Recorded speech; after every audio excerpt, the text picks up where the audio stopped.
In America, you have a right to be stupid. Is Secretary of State John Kerry serious?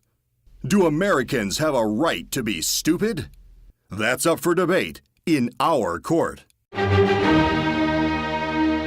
You are entering the courtroom of Judge Merissa Lynn. Real issues, real political arguments, settled here in our forum. This is Judge Merissa. So, Mr. Patrick, the fact that you brought this case into my courtroom, is that not an act of stupidity in itself? Well, Your Honor, I would argue that this is a good debate to have even if you render a stupid verdict. I don't render stupid verdicts. Say that again and I'll find you in contempt. No, I meant to say that if you render an intelligent verdict affirming the right of all Americans to be stupid. That's more like it. Okay, Mr. Belcher, what is this all about? I'd like to play Exhibit A. In America, you have a right to be stupid. Secretary of State Kerry says that stupidity is a basic American right, and we disagree.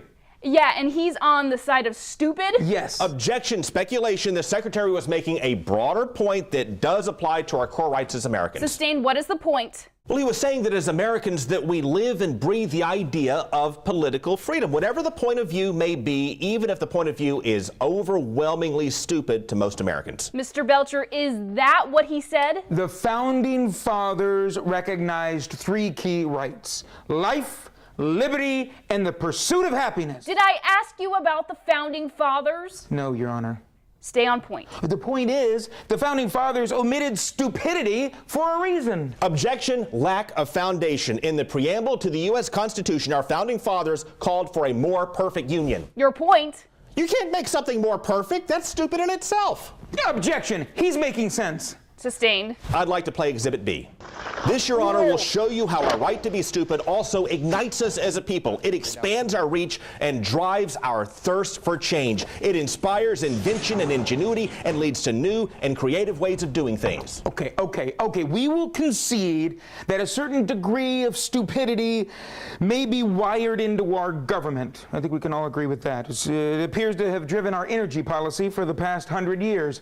Play Exhibit C. We need an energy bill that encourages consumption. Yeah, but play Exhibit D. It's also why our definition of an exit strategy can involve misspelling every word on an exit sign but exit. It's also why Americans can also say no to the pubic option. What? Show Exhibit E.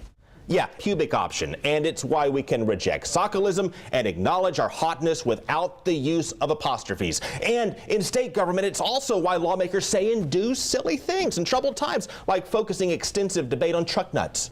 Objection, offensive, Your Honor. What are truck nuts? Objection, don't ask, Your Honor. Play Exhibit F. It's the big debate that played out in the Florida legislature a while back. I mean, nuts like washers and screws, or? No, more nuts like, nuts. I warned you not to ask, Your Honor. Stupidity is not something to celebrate. Believe me, I know. People in Europe are already saying that stupid defines us as Americans. Play Exhibit G. We go over to Europe, and all we can say is de cinco de cuatro. People in Europe don't even know what it means to be the fifth of four.